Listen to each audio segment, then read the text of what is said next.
नमस्कार दोस्तों, मैं राजकुमार मौर्य प्रखर इंडिया यूट्यूब मंच पे आपका स्वागत है। इस वीडियो में आपको बताने जा रहे हैं ऐसी कौन कौन सी लोकसभा सीटें हैं जहां पर इंडिया गठबंधन 2024 के लोकसभा चुनाव में समाजवादी पार्टी और कांग्रेस जीतने जा रही है। आप गोदी मीडिया पर देखते होंगे 2 सीटें उत्तर प्रदेश में इंडिया गठबंधन को दी जा रही हैं। हालांकि उत्तर प्रदेश में ऐसी बहुत सारी लोकसभा सीटें हैं जहां पर समाजवादी पार्टी और कांग्रेस अगर साथ लड़ती है तो कम से कम 30 से 35 सीटें हैं जहां पर इंडिया गठबंधन जीत सकता है। और मैं आपको बता दूं, जैसे मैंने थंबनेल में लगाया है, समाजवादी पार्टी की लोकसभा प्रत्याशियों की चौथी सूची जारी। चौथी सूची में किन किन प्रत्याशियों के नाम हैं इसको मैं लास्ट में बताऊंगा, क्योंकि यह वीडियो कई बार बन चुकी है कि चौथी सूची में किन किन प्रत्याशियों के नाम हैं। और मैं आपको बता दूं, सबसे पहले एकदम ईमानदारी से अगर आप समझेंगे तो कम से कम 30 से 35 सीटें ऐसी हैं जहां पर इंडिया गठबंधन बहुत मजबूत है। वैसे भी आपने 2022 के विधानसभा चुनाव में देखा था, इंडिया गठबंधन के पास, यानी कि इंडिया गठबंधन तब नहीं था, समाजवादी पार्टी ने अपने बल पर 111 विधानसभा सीटें जीती थी। 111 के अलावा ओम प्रकाश राजभर साथ थे, राष्ट्रीय लोकदल साथ था, सब लोग साथ मिलकर के 125 विधानसभा सीटें जीते थे। कहीं कहीं पर समाजवादी पार्टी 700 वोट से हार गई है, 500 वोट से हार गई है, 1000-2000 वोटों से हार गई है। सबसे पहले हम बात करेंगे जौनपुर लोकसभा सीट की। जौनपुर लोकसभा सीट, जैसे यहाँ पर 5 विधायक हैं, 2 सपा के हैं और 3 भाजपा के हैं। सपा वालों ने जो सीट जीती है वो लंबे मार्जिन से जीती है। भाजपा वालों ने कहीं 500 वोट से, कहीं 700 वोट से, कहीं 1000-1200 वोट से जीते हैं। यानी कि जौनपुर लोकसभा सीट पर अगर अच्छा कैंडिडेट दिया जाता है, जैसा कि चर्चा है धर्मेंद्र यादव लड़ सकते हैं या कोई और लड़े, उससे नहीं मतलब है, तो समाजवादी पार्टी जौनपुर की लोकसभा सीट जीत सकती है आराम से। जौनपुर के बगल की सीट है प्रतापगढ़ की सीट। प्रतापगढ़ की सीट भी एसपी सिंह पटेल लोकसभा का चुनाव लड़ रहे हैं। भारतीय जनता पार्टी के तरफ से संगम लाल गुप्ता लड़ रहे हैं। इस सीट को भी समाजवादी पार्टी आराम से जीत सकती है, क्योंकि इंडिया गठबंधन के पास 3 विधायक, एनडीए गठबंधन के पास 2 विधायक, उसके अलावा कुर्मी पूरा बेल्ट है, कुर्मी प्रत्याशी, कुर्मी बेल्ट, उसके अलावा एंटी इनकम्बेंसी जो वर्तमान सांसद हैं उनके खिलाफ इस सीट को भी भारतीय जनता पार्टी हार सकती है और समाजवादी पार्टी जीत सकती है आराम से। मैं बता रहा हूं, एक एक का मैं अलग से वीडियो लेकर आता रहूंगा। बगल की कौशाम्बी की लोकसभा सीट है। कौशाम्बी लोकसभा सीट पर 5 विधायक आते हैं। 5 में 5 कोई भी समाजवादी पार्टी के 3 है, राजा भैया के 2 हैं। भारतीय जनता पार्टी का कोई विधायक ही नहीं है। विधानसभा चुनाव में समाजवादी पार्टी ने बहुत अच्छा परफॉर्मेंस किया था, आपने देखा था। उसके अलावा 3 सीट मैंने आपको बता दिया। चौथी सीट फूलपुर की है। अगर पल्लवी पटेल को टिकट मिलता है तो पल्लवी पटेल वहां से आराम से चुनाव जीत जाएंगी। 4 सीटें मैं अभी तक बता चुका हूं, ऐसी सीटें जो आप गोदी मीडिया पर नहीं देखते होंगे।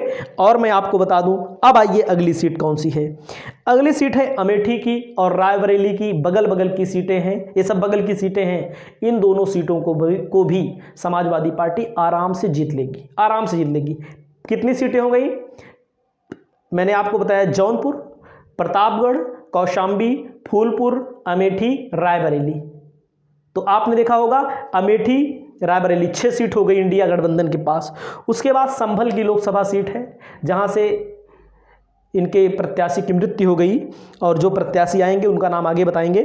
संभल भी आराम से जीत सकते हैं, यानी कि 7 सीट हो गई।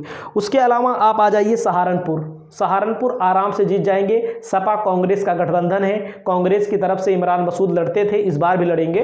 तो यहाँ पर थोड़ा वोटों का, मुस्लिम वोटों का बंटवारा हो जाता था, अब की बार आराम से जीत लेंगे।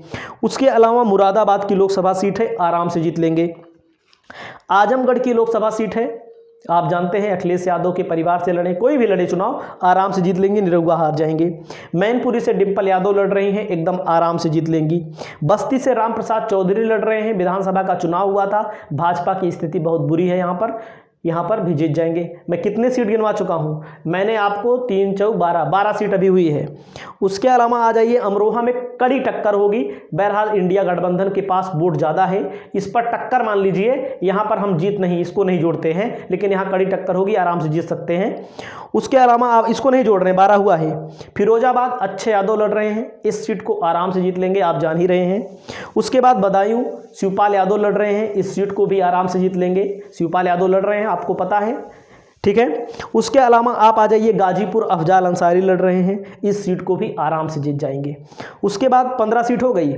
उसके बाद आप आ जाइए, फर्जी नहीं बता रहे हैं आपको, आप आ जाइए कन्नौज से अखिलेश यादव लड़ेंगे, एकदम आराम से जीत लेंगे। रामपुर वाली सीट है, कौन सी? रामपुर वाली सीट है जहां पर आजम खान है, आजम खान वाली सीट। भले भाजपा इसको जीत गई थी उपचुनाव में, लेकिन मेन चुनाव में हार जाएगी। 8000 वोट से जीते थे, उसमें तमाम बेईमानी वगैरह भी कहा जाता हुई थी। तो कितनी सीट हो गई? 15, 16, 17, एक आठ भूल हो जाएंगे, हमको पता लगता है। नगीना सीट आराम से जीत लेंगे, आपको पता है नगीना सीट। कैराना में मेरा मानना है कि बहुत तगड़ी लड़ाई होगी और कैराना भी जीत सकते हैं। 18 सीट हो गई है, कैराना हम छोड़ देते हैं, यहाँ लड़ाई होती है। अमरोहा छोड़ दिया, कैराना मैंने छोड़ दिया। संत कबीर नगर आराम से जीत जाएंगे, एंटी इनकम्बेंसी है वर्तमान सांसद के खिलाफ। निषाद जो है, संजय निषाद के बेटे प्रवीण निषाद यहाँ के सांसद हैं। वहीं पर आप आ जाइए आगे, इटावा की लोकसभा सीट 60-65 हज़ार वोट से पिछली बार हारे थे, इस बार चुनाव जीत लेंगे आराम से। उसके बाद आ जाइए बलिया की सीट भी आराम से जीत सकते हैं, बलिया भी जीत लेंगे। और एक सीट का अलग से वीडियो में लाऊंगा कैसे। एटा और फर्रुखाबाद में छोड़ देता हूं, लेकिन यहां पर भी कहीं ना कहीं समाजवादी पार्टी अच्छी पोजीशन में है। तो कितना सीट होगी? 15, 15 3 18, 18 3 21 सीट हुई है। संत कबीर नगर गिनवा दिया मैंने, फूलपुर गिनवा दिया, बस्ती गिनवा दिया। मछली शहर की सीट आराम से जीत सकते हैं, ठीक है, इसको भी मैंने छोड़ दिया। छोड़ दो मछली शहर छोड़ दे रहे हैं, ठीक है, जीतेंगे। यहाँ लड़ाई होगी, इसका आंकड़ा लेकर आएंगे तो हम आपको बताएंगे। अंबेडकर नगर सीट आप जान रहे हैं, लालजी वर्मा लोकसभा चुनाव लड़ रहे हैं, बीजेपी की तरफ से रितेश पांडे लोकसभा का चुनाव लड़ रहे हैं, और बसपा देखो किसको उतारती है, ये सीट आराम से जीत लेंगे। बाराबंकी की सीट आराम से जीत लेंगे, मैं आपको बता रहा हूँ। घोसी जहाँ से ओम प्रकाश राजभर के बेटे चुनाव लड़ रहे हैं, ये सीट भी आराम से जीत लेंगे।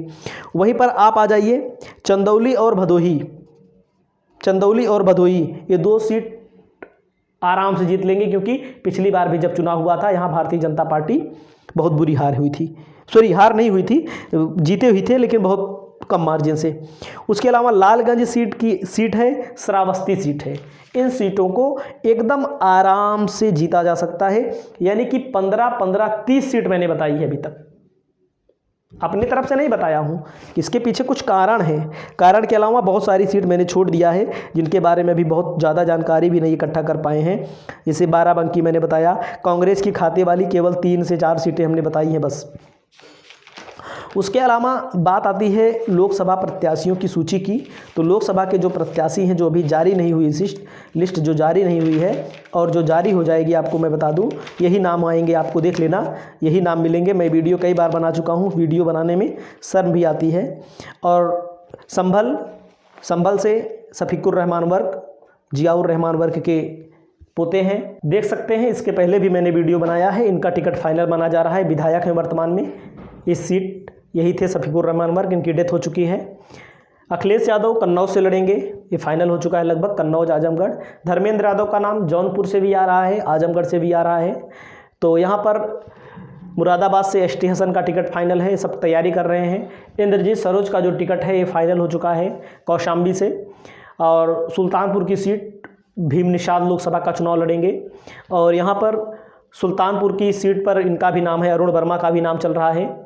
और घोसी की सीट पर अतुल राय का नाम है, लेकिन यहाँ पर मैं आपको बता दूँ संजय सिंह चौहान दावेदारी किए हैं, क्योंकि जिनकी पार्टी है जनवादी पार्टी, पिछली बार चुनाव लड़े थे, बहुत कम वोटों से हारे थे।